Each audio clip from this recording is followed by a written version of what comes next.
اهلا بحضراتكم. بتحبوا الجبن؟ طب اي نوع من الجبنه بتحبه؟ طب تعرف قيمته الغذائيه قد ايه؟ يا ترى هو فعلا قيم وصحي وسهل هضمه وحرقه، وبالتالي الاستفاده منه بتكونش لها اي عرض؟ طيب تعالى مع بعض نعرف كل حاجه تقريبا بسرعه وبايجاز عن الجبن. الألبان مهمة جدا، فيها مكونات غذائية لا توجد في في غيرها. كل الأملاح المعدنية تقريبا، كالسيوم، فوسفور، مغنيسيوم، صوديوم، زنك، كل حاجة موجودة في الألبان. دهون سهلة الهضم وعالية جدا ومنضبطة في الكوليسترول بتاعها، ولا يمكن الاستغناء عنها في الفيتامينات اللي دايبة في الدهون اللي موجودة فيها، ألف ودال وه. كمان كم البروتين اللي موجود في اللبن متناغم ورائع جدا. كازين اللبن مهم جدا لينا ولتنمية أطفالنا ونموهم وعضلاتهم وإنزيماتهم وهرموناتهم، للكبار وللصغيرين. طيب كمية المية اللي موجودة في الألبان هي كمية المية المنضبطة تماما اللي بتبقى موجودة في كل نوع لبن عن التاني، اللي بتبقى بتدي اللبن طعمه المميز وكمان سهولة هضمه. الألبان البقري كمية الألبان المية اللي موجودة فيها أكتر من اللبن الجاموسي، والجاموسي أكتر من اللبن الغنم. فتعالوا مع بعض لأهمية الألبان دي. كانت مشتقات الألبان بناخد منها القشطة اللي تبقى زبدة وسمن بلدي، وكمان ناخد منها الجبن اللي بنرسب فيها الكازين أو بروتين اللبن وتبقى جبن. طب أنواع الجبن إيه؟ الحقيقة إنهم عشان نعرف الجبن والذوق بتاعنا، في أنواع كتيرة من الجبن، لكن الأنواع العامة الكبيرة: جبن شديدة الجفاف نسبة الرطوبة فيها تقريبا من 20 ل 25%. تخيل، يعني 20 ل 25 جرام مية فقط في كل 100 جرام من الجبن دي. أهمها يعني أنواع كتير، لكن البارميزان الإيطالي يعني الناس اللي بتاكلها عارفة أنها شديدة الجفاف، جامدة وناشفة كده.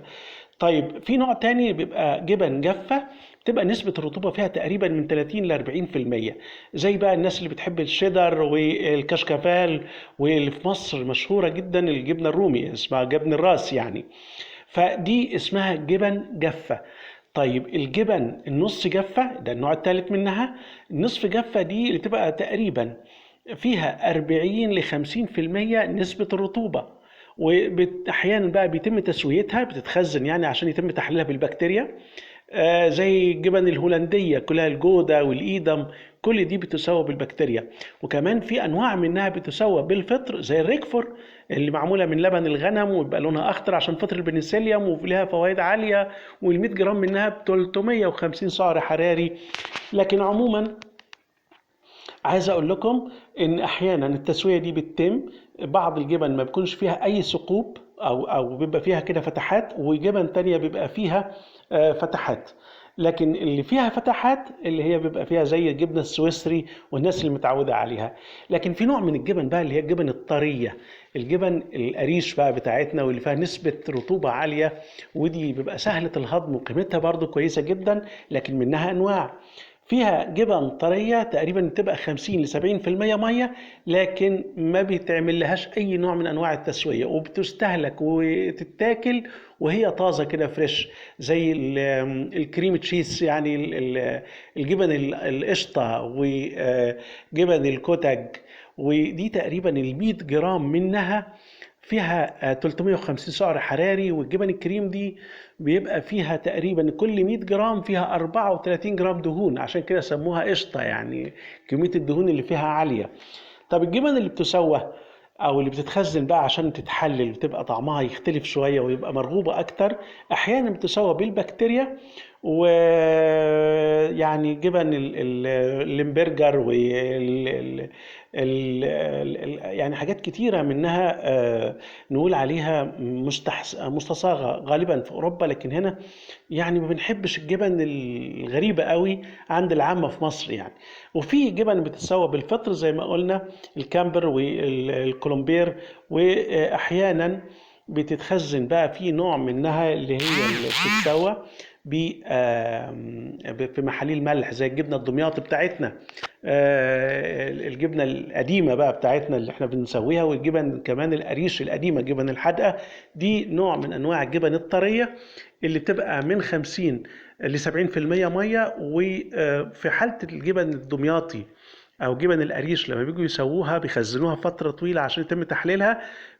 لازم ما يكونش في هواء في العبوه بتاعتنا عشان ما تنموش بكتيريا المحبه للهواء، عشان ما تبوظش بقى.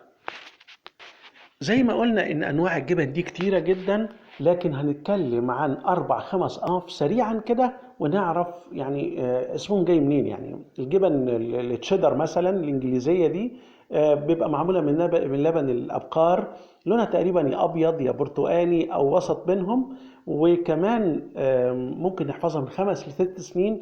لكن ال 100 جرام من الجبنة تشيدر دي تخيل تدي كام سعر؟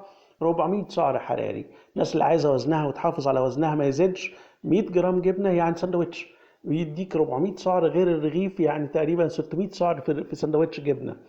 طيب كمان غنيه بالدهون لان فيها 33% تقريبا دهون، وفيها برضه بروتين عالي لان كميه الميه اللي فيها قليله جدا، وبالتالي المكونات الصلبه كلها معدلها ونسبتها زادت. الموتزاريلا بقى والناس اللي مشهوره بالموتزاريلا واللي بنعمل بيها المكرونات والحاجات كلها، الموتزاريلا دي جبنه ايطالي تقريبا برضو بتعمل من لبن جاموسي او بقري، لكن غالبا بيكون منزوع الدسم، لونها بيبقى ابيض او يمكن اصفر شويه. هي جبن شبه لينه، يعني مش لينه قوي لكن شبه لينه. عايز اقول لك انها ممكن تتباع بقى مبشوره او تتباع في قوالب زي ما احنا بنبقى نشتريها، لكن ال 300 سعر حراري لكل 100 جرام منها. يعني تخيل لو اخدنا 100 جرام شيدر نجيب 100 جرام موتزاريلا فيها 300 سعر حراري.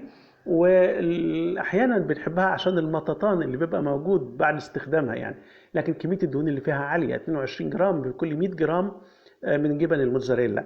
جبن الجودة والهولندية دي بتتعمل من الألبان أبقار، لكن ال 100 جرام منها بتدي 350 سعر حراري هي كمان، لكن نسبة البروتين فيها قليلة وارتفاع نسبة الدهون فيها. طيب الجبن اللي بعد كده، في ناس كتير بيحبوا الجبن الأمريكاني اللي بيبقى لونها تقريبا أبيض أو أصفر أو برتقاني، لكن عايز أقول لكم إن ال 100 جرام منها تقريبا 280 سعر حراري، يعني سعراتها أقل شوية، الدهون كمان فيها أقل، لكن البروتين فيها أعلى 22% بروتين. الجبن السويسري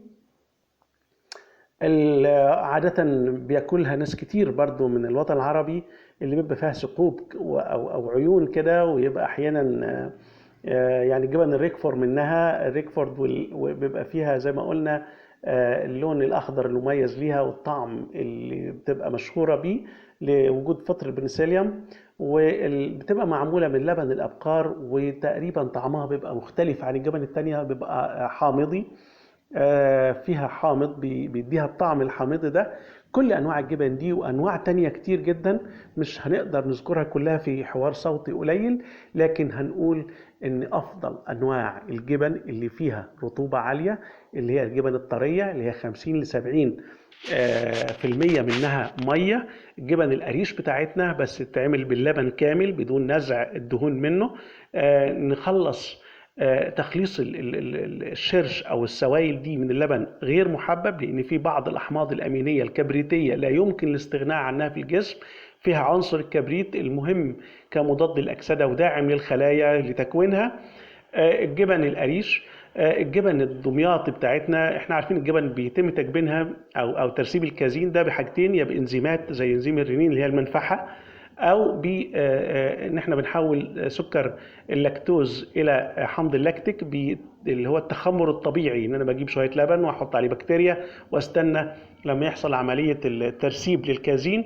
في كل الحالات دي جبن الفريش افضل لانها اقرب من تكوين اللبن، واللبن هو افضل صوره يمكن للجسم الاستفادة منها. فلو عايز تستفيد من اللبن اشرب اللبن فريش كما هو. طب عايز يعني الاستفادة تبقى اقرب ليه من المنتجات بتاعته، يبقى جبن القريش الطازجة. طيب لو جبن قريش ومخزنة تمام، بس كمية الملح ناخد بالنا ان هي ما تكونش عالية في الاكلنا، او نقلل كمية الجبن القريش المخزنة، جبنة الحدقة القديمة بتاعتنا. لكن لو هناكل انواع الجبن التانية ما نكترش منها، سعراتها الحرارية عالية، دهونها عالية، واحنا عارفين الدهون العالية قارن بها كوليسترول عالي، واحنا كل ما بعد سن ال40 بنقلل دهوننا قدر الامكان. تحياتي ليكم، جبن جميلة، منتجات اللبن ما فيش اروع منها، لا يمكن نستغنى عنها للصغيرين والكبار. دايما أكلنا ممتع وصحي، وثقافتنا الغذائية ملهاش بديل. تحياتي ليكم، سعيد متولي، خبير التغذية العامة والصحة. أهلا بحضراتكم. بتحبوا الجبن؟ طب أي نوع من الجبنة بتحبه؟ طب تعرف قيمته الغذائية قد إيه؟ يا ترى هو فعلا قيم وصحي وسهل هضمه وحرقه، وبالتالي الاستفادة منه بتكونش لها أي عرض؟ طيب تعالى مع بعض نعرف كل حاجة تقريبا بسرعة وبإيجاز عن الجبن. الألبان مهمة جدا، فيها مكونات غذائية لا توجد